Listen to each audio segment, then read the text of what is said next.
자, 난징 대학살 추모일이 하루 앞으로 다가왔습니다. 한 달 넘게 중일 간 갈등이 고조되면서 군사적 긴장감도 높아지고 있는데요. 네, 베이징 연결합니다. 배삼진 특파원. 네, 베이징입니다. 네, 오키나와 인근에서는 여전히 중국군 활동이 목격되고 있다고요.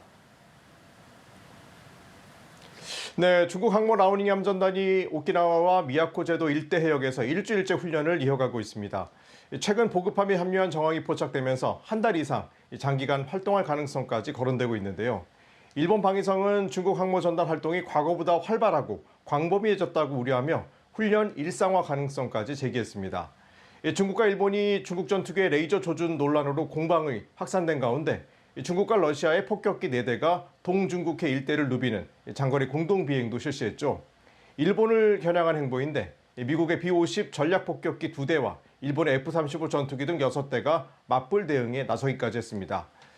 미국도 일본에 힘 실어주기에 나섰습니다. 먼저 국무부가 중국의 군사 활동이 지역 안정에 도움이 되지 않는다는 입장을 표명하며 미일 동맹의 결속을 강조했는데요. 오늘은 미일 국방장관이 전화통화를 갖고 다시 한번 중국의 군사 행동에 우려를 표명했습니다. 대만 국방부 등은 내일 난징 대학살 추모일을 맞아 중국이 대규모 군사 행동에 나설 수 있다고 경고했습니다. 해방군모 등 중국 매체들은 특집 기사를 내보내며 역사를 잊지 말자는 메시지를 전하고 있는데 주중 일본 대사관은 다시금 자국민들에게 안전 경보를 발령했습니다.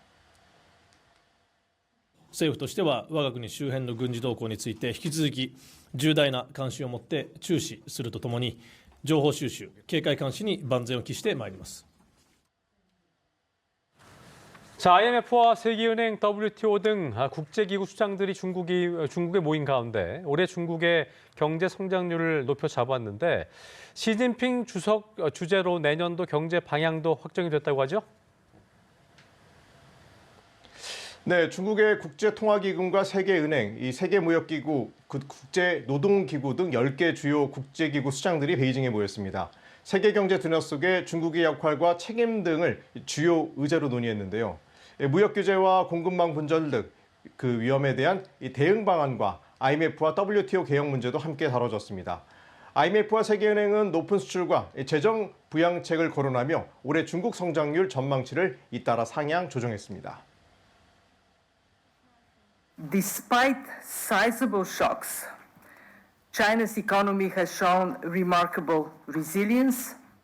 We have upgraded our projections for China's growth to 5% in 2025. 이런 가운데 시진핑 주석 주재로 내년도 경제정책 방향을 결정하는 중앙경제공작회의가 열렸습니다. 회의는 내수를 중심으로 한 강대국, 국내 시장 구축과 인공지능 등 혁신산업 육성, 전국 단일 시장 조성을 핵심 과제로 제시했는데요. 침체된 부동산과 지방정부 부채 리스크를 관리하는 한편 재정 확대와 통화 완화를 병행해 경기 하방 압력을 받쳐주겠다는 의지를 표명했습니다. 특히 지급준비율과 금리 인하 등 통화 수단을 유연하게 활용해 민간 투자와 소비를 살리고 중소기업과 기술 혁신 분야에 대한 금융 지원을 강화하겠다고도 밝혔습니다. 내년에는 4월 트럼프 미국 대통령의 방중과 10월 시진핑 주석의 미국 방문 등 셔틀 외교가 진행되면서 미중 간 갈등 요인이 낮아져 안정적으로 성장률 달성이 가능할 것이라는 전망도 나오고 있습니다. 네, 미국이 엔비디아 H200 칩의 수출을 재개하겠다고 나섰지만 중국은 자국 내 사용을 통제하려고 하는데요. 중국 AI 스타트업 딥시크가 엔비디아 최신 칩인 블랙웰을 확보했다고요. 네, 최근 중국 AI 스타트업 딥시크가 성능을 업그레이드한 V3.2 모델을 내놨는데요. 구글 제미나이 3가 곽강을 받으면서 코드 레드를 발령한 오픈 AI는 오늘 GTP 5.2를 선보였죠. 생성형 AI 시장 경쟁이 치열한 건데 R2 개발을 서두르고 있는 딥시크가 엔비디아의 최신 칩 블랙웰을 확보했다는 주장이 나왔습니다. 미 정보 기술 매체 디인포메이션에 따르면 딥시크가 동남아 데이터 센터를 통해 엔비디아의 최신 칩 블랙웰 수천 개를 밀반입해 새 모델 개발에 활용하고 있다는 겁니다.